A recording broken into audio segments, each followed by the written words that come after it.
से जो ग्रस्त व्यक्ति होते हैं, जैसे कि चित्रकूट में प्रभु श्री राम जी ने भी कुछ दिनों के लिए अपना वास्तव्य किया था।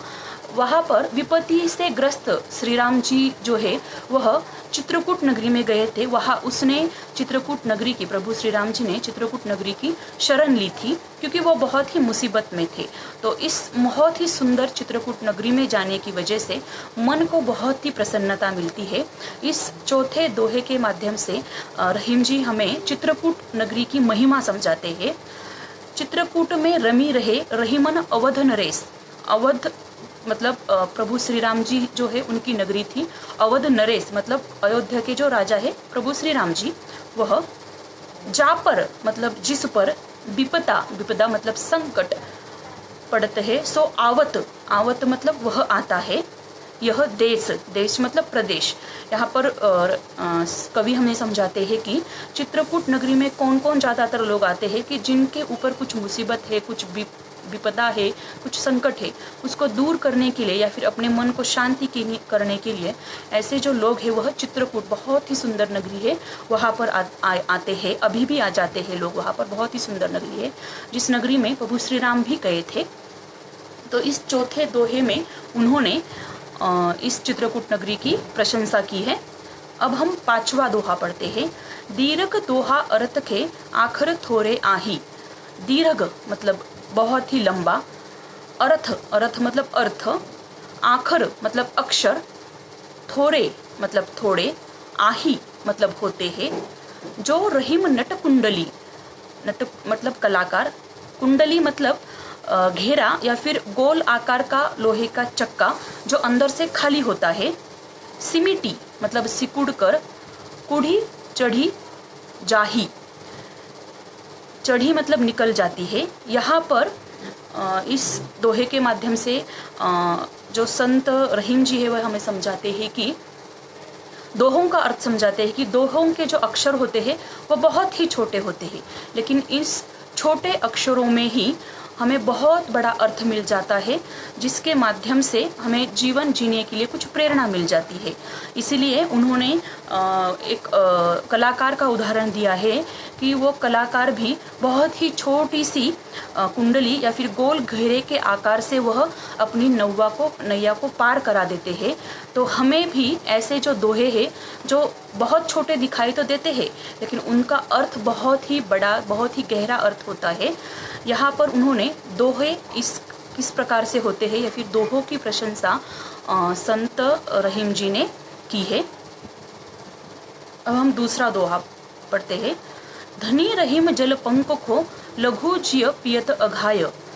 उदधि बढ़ाई कौन है, जगत पियासो जाय। धनी मतलब धन्य हो जाते हैं। जल पंक, जल मतलब पानी, पंक मतलब कीचड़, मतलब कीचड़ का पानी। लघु जीव, लघु मतलब बहुत ही छोटे, जीव मतलब भी बहुत ही छोटे छोटे जो जीव जो कि पानी के अंदर होते हैं। पियत मतलब पीकर। अघाय, अघाय मतलब तृप्त होकर या फिर अपनी प्यास बुझाकर। उदधि बढ़ाई कौन है, उदधि मतलब समुद्र, बढ़ाई मतलब महानता। जगत मतलब संसार या फिर यह पूरी दुनिया। पियासो मतलब प्यासा। यहाँ पर जो संत रहीम जी है उन्होंने हमें ये समझाने की कोशिश की है कि जिसकी प्यास वहाँ बुझती है वही उसके लिए सागर के समान होता है।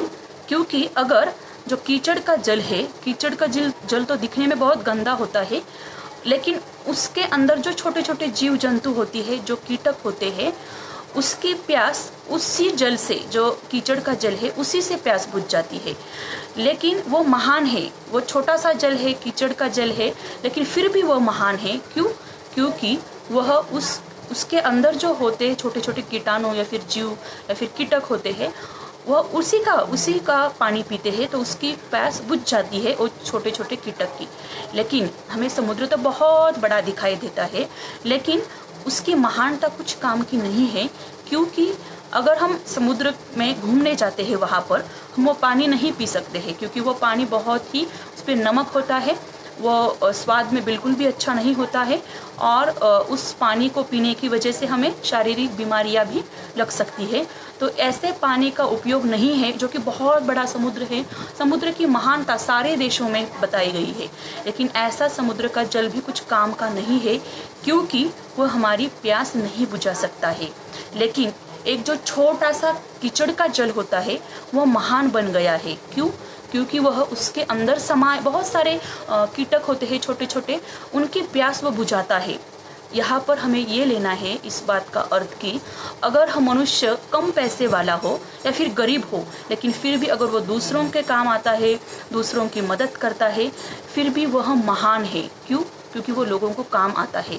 और समुद्र को हमें लेना है बहुत ही बड़े अमीर लोग, जो जिनके पास बहुत पैसे होते हैं, लेकिन उन लोगों की बिल्कुल भी महानता नहीं है, क्योंकि अगर उनके पास इतना सब कुछ है फिर भी वो लोगों की, गरीब लोगों की मदद नहीं कर रहे हैं, कुछ इंसानियत नहीं दिखा रहे हैं, तो वो पैसे उनके पास के कुछ काम के नहीं है, उनकी महानता भी कुछ काम की नहीं है। महान वही है जो दूसरों के काम आता है। यहाँ पर महान कौन है? कीचड़ का जल है, क्योंकि वह दूसरों के, उस कीटक के काम आता है, उसकी प्यास बुझाता है। तो यहाँ पर बताया है कि रहीम जी ने समुद्र महान नहीं हो सकता है, क्योंकि वह दूसरों की प्यास नहीं बुझाता है। हजारों लोग समुद्र के किनारे आते हैं, लेकिन फिर भी पानी पीने के लिए इतना सारा पानी उनके सामने होता है, फिर भी वो पानी नहीं पी सकते हैं। पानी की बोतल लाते हैं साथ में। क्यों? क्योंकि समुद्र का पानी प्यास नहीं बुझा सकता है, उसकी वजह से बीमारियां भी लग सकती है। फिर वो समुद्र महान कैसे हुआ? महान तो फिर वो जो छोटा सा जल की या फिर कीचड़ का जो पानी होता है गंदा वाला, वो महान है। यहाँ पर ये बताया है कि छोटे लोग महान होते हैं, क्योंकि उनके अंदर इंसानियत होती है। वो अगर उनके पास पैसे भी कम है, लेकिन फिर भी उसमें से ही वो दूसरे लोगों की मदद करते हैं, या फिर उनके घर में कुछ मेहमान आते हैं तो मेहमान का आदर करते हैं, उनका सत्कार करते हैं, उनको बुलाते हैं, प्यार से बुलाते हैं, इंसानियत दिखाते हैं, तो वे लोग बहुत ही महान हैं। और जो बड़े लोग हैं लेकिन फिर भी वो दूसरों की मदद नहीं करते हैं, वो महान नहीं हो सकते हैं। इस दोहे के माध्यम से उन्होंने, रहीम जी ने हमें समझाया है। अब हम दूसरा दोहा पढ़ते हैं। नाद रीझी तन देत मृग। नाद मतलब धुन, संगीत की जो धुन होती है वह, या फिर संगीत। रीझी मतलब प्रसन्न, तन मतलब शरीर, मृग मतलब हिरण, नर मतलब मनुष्य, धन मतलब पैसे धन दौलत, हेत, हेत मतलब कल्याण, समेत, समेत मतलब सहित या फिर उसके सहित, ते रहीम पशु से अधिक, रिझेहू, रिझेहू मतलब प्रसन्न होकर, कछु, कछु मतलब कुछ, न देत मतलब नहीं देते हैं। यहाँ पर दान का महत्व रहीम जी हमें समझाते हैं कि नाद रिझी तन देत मृग। वो कहते हैं कि जो इंसान अपनी कला से, चाहे वो कौन सी भी कला, दुनिया में बहुत सारी कलाएं हैं, नृत्य कला हो, गायन की कला हो, या फिर बहुत सारी कलाएं हैं, तो इस कलाओं से प्रसन्न होकर जो व्यक्ति कुछ दान कर देता है, उस कलाकार को कुछ पैसे दे देता है, या फिर कुछ गिफ्ट दे देता है, या फिर उसके कला के बदले, कला को सुनने के बदले कुछ न कुछ उसकी मदद कर देता है, तो वह व्यक्ति महान है, वह व्यक्ति धन्य है। लेकिन इस संसार में ऐसे बहुत सारे लोग हैं जो कि सामने वाले व्यक्ति को देखकर खुश तो होते हैं, लेकिन उन सामने वाले व्यक्तियों के लिए कुछ भी नहीं करते हैं। यहाँ पर उन्होंने बताया है कि ते रहीम पशु से अधिक रिझहू कछु न देत।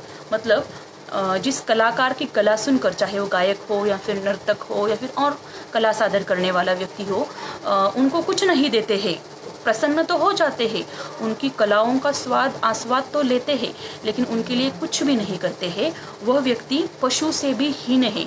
मतलब पशु से भी बढ़कर अगर कुछ उपमा उनको दी जाए तो ऐसी उपमा उनके लिए लागू होती है। मतलब वो इंसान कहलाने के लायक नहीं है जो सामने वाले व्यक्ति से कुछ मदद लेते हैं या फिर उनकी कलाओं से प्रसन्न हो जाते हैं, लेकिन उनके लिए कुछ भी काम नहीं करते हैं, उनकी मदद नहीं करते हैं। ऐसे जो व्यक्ति है वो पशु से भी हीन है, पशु से भी निचले जाति के हम उनको कह सकते हैं, जो बिल्कुल भी मुग्ध तो हो जाते हैं उनकी कला पर, सामने वाले कलाकार की कला पर, बहुत अच्छी भी लगती है उनकी कला, नृत्य हो, गायन या कौन सी भी कला हो, लेकिन फिर भी आस्वाद तो लेते हैं उस कला का, लेकिन उस कलाकार के लिए कुछ भी नहीं करते हैं, उसको पैसे नहीं देते हैं, उसकी मदद नहीं करते हैं। ऐसे व्यक्ति बहुत ही हीन होते हैं।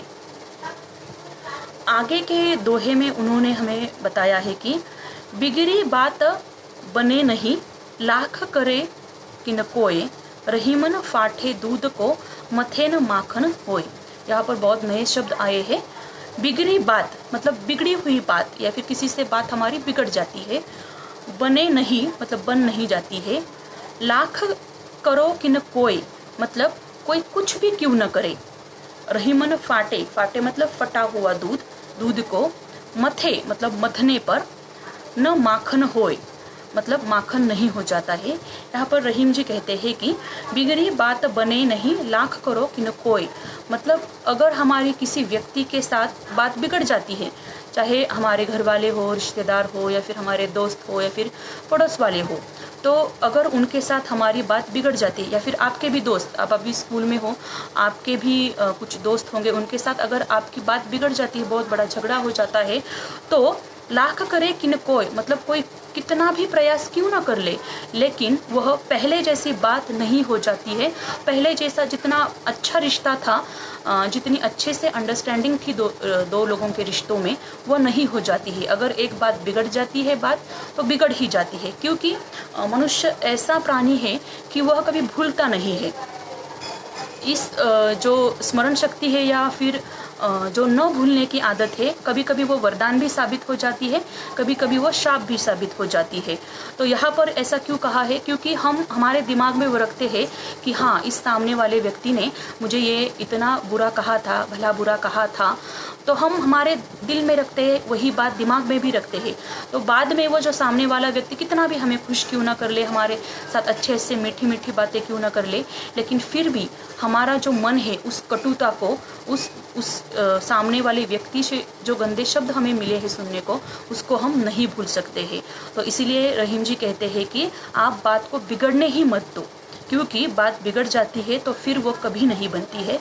इसके लिए उन्होंने हमें दूध का उदाहरण दिया है, फाटे दूध का मतलब जो दूध खराब हो जाता है, ऐसे दूध का उन्होंने उदाहरण दिया है। रहीमन फाटे दूध को, मथे न माखन होए।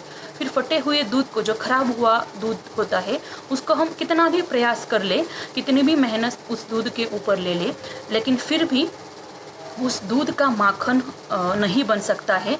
इसीलिए हमें किसी के भी साथ बात बिगड़ने ही नहीं देनी है, क्योंकि अगर बात बिगड़ जाती है तो फिर वह बनती नहीं है। इसीलिए हमें सभी के साथ प्रेम से रहना है, प्रेम से बात करनी है, एक दूसरों के साथ मिलजुल कर रहना है, एक दूसरों की हम मदद कर सकते हैं, ऐसा रहीम जी हमें यहाँ पर समझाते हैं। तो किसी के भी साथ आप झगड़ा मत कीजिए, इस दोहे के माध्यम से हमें समझता है।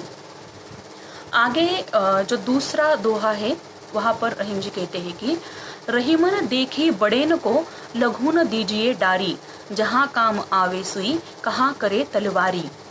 रहीम जी कहते हैं कि रहीमन देखी बड़ेन को, बड़ेन मतलब बड़ों को, लघु, लघु मतलब छोटा, डारी, डारी मतलब उपेक्षा या फिर किसी को त्यागना या फिर दुर्लक्ष्य करना, निग्लेक्ट करना, इसको हम डारी कहते हैं। जहाँ काम आवे सुई, कहाँ करे तरवारी, तरवारी मतलब तलवार। यहाँ पर कवि ने हमें छोटे लोगों का महत्व समझाया है कि छोटे लोग ही बहुत अच्छे होते हैं, क्योंकि वह दूसरों के काम आते हैं। रहीमन देखी बड़ेन को, लघु न दीजिए डारी। यहाँ पर हर एक व्यक्ति का महत्व होता है। बड़ों का महत्व है, उनका अपनी जगह है, जो छोटे लोग हैं उनका भी महत्व है, उनका अपनी जगह है। यहाँ वो समझाते हैं कि जो छोटे लोग हैं उनका भी महत्व, अपने स्थान, अपनी जगह है, क्योंकि इसके यह समझाने के लिए उन्होंने सुई का उदाहरण दिया है। अगर हमारे कपड़े फट जाते हैं तो हमको छोटी सी सुई ही हमारे काम आती है। तलवार तो कितनी बड़ी होती है, कितनी महान होती है, लेकिन वो कपड़े सिलने के लिए काम नहीं आती है। तलवार का उपयोग कहाँ होता है? वो सिर्फ युद्ध क्षेत्र में लड़ाई लड़ने के लिए काम आती है तलवार। लेकिन अगर हमारे घर में कपड़े फट जाते हैं तो सिलने के लिए सुई ही काम आती है। तो मतलब हर एक छोटे व्यक्ति का भी महत्व है, वो उनकी जगह है, बड़े लोगों का भी महत्व है, वो उनकी जगह है। इसलिए छोटे लोगों को कभी भी दुर्लक्षित मत कीजिए या फिर उनकी उपेक्षा मत कीजिए, उनको निग्लेक्ट मत कीजिए। इसका उदाहरण हम अभी कोरोना के समय में भी देख रहे हैं।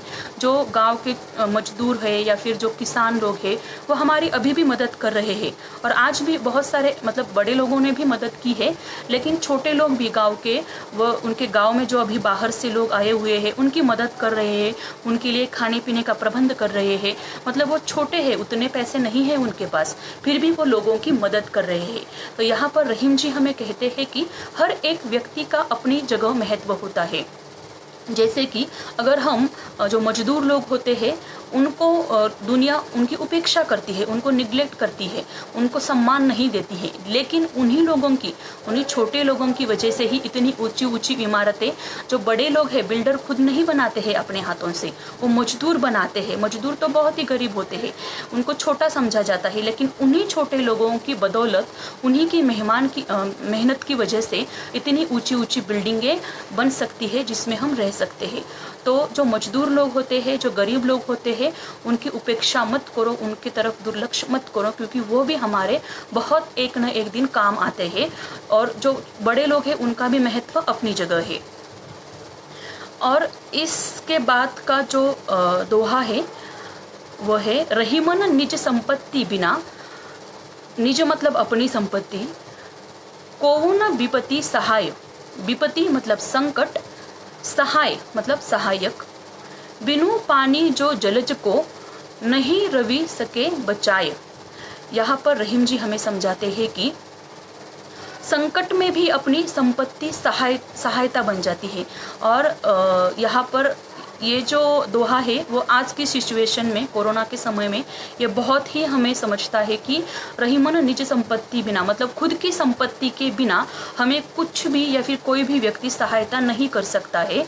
क्योंकि अगर हमारे पास कुछ मुसीबत आती है या फिर अचानक से कहीं ऐसे हो जाता है परिस्थिति, जो जैसे कि अभी है कि कोरोना की वजह से 2-3 महीनों से लॉकडाउन चल रहा है, लोगों के बिजनेस बंद है, नौकरी पर नहीं जा रहे हैं, पैसे नहीं मिल रहे हैं।